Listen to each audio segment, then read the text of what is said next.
Felicity Huffman's career has always been a study in craft first, noise second. Long before the headlines, she was a working actor forged in rehearsal rooms and black box theaters, with a toolkit shaped by classical training and ensemble discipline.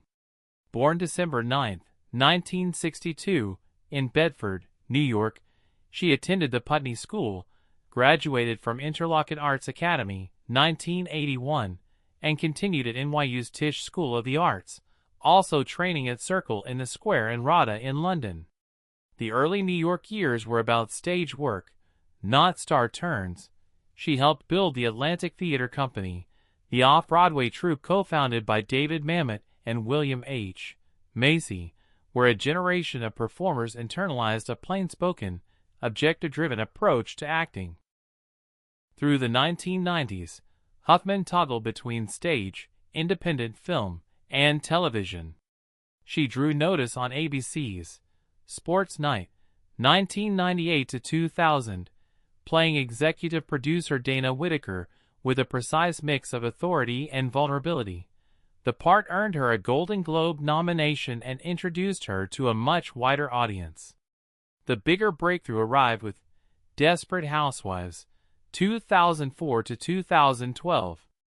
As Lynette Scavo, she anchored comedy with Lived in Gravity, and in 2005 she won the Primetime Emmy for Outstanding Lead Actress in a Comedy Series. That same awards season, she stepped into radically different terrain on the big screen. Transamerica, 2005, earned her the Golden Globe for Best Actress in a Motion Picture, Drama, and an Academy Award nomination, a rare one-two affirmation that she could carry a prestige feature as convincingly as a hit network show.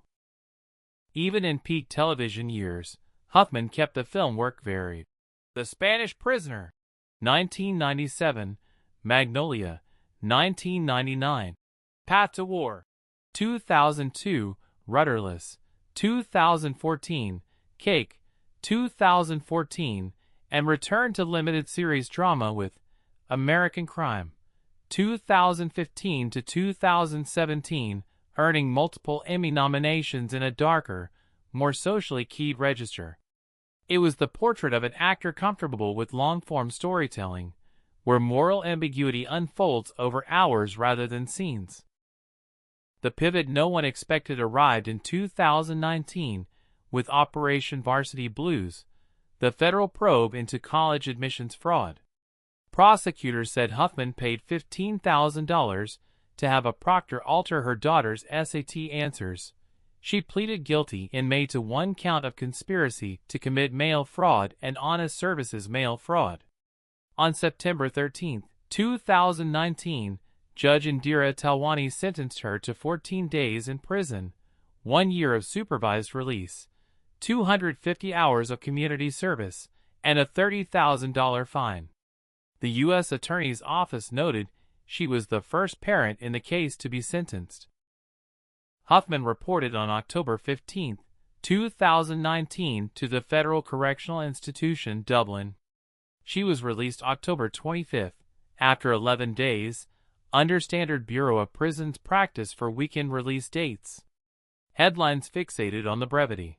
Court records emphasized the total sentence structure, including supervision and service. Afterward, she completed the mandated community service hours. Years later, as the scandal receded from the news cycle, those dates still framed every conversation about her work.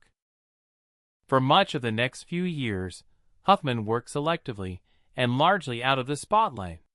In 2023, ABC aired a backdoor pilot for The Good Lawyer, Within the Good Doctor, featuring Huffman as formidable litigator Janet Stewart.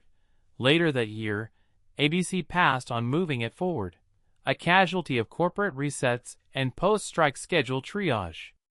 The headlines about the past were noisier than the pilot itself, but the subtext was clear. She was inching back into series work.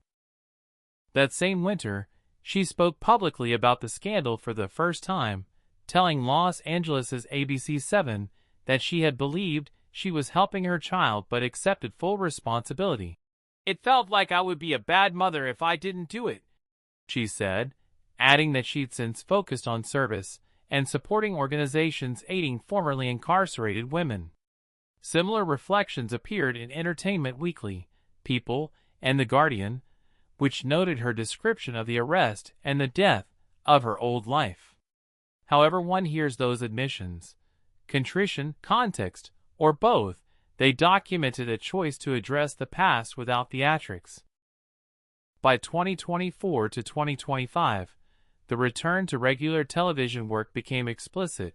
Huffman joined Fox medical drama, Doc, adapted from the Italian hit Doc, Nellie to Imani, as Dr. Joan Ridley, a no-nonsense chief of internal medicine and mentor/foil to the series' lead.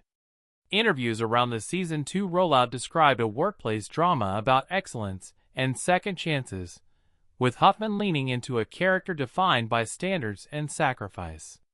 For an actor whose own life had been redefined by public judgment, the material had a certain symmetry, but what mattered, again, was the work, an established ensemble, a network time slot, and the muscle memory of long-season storytelling.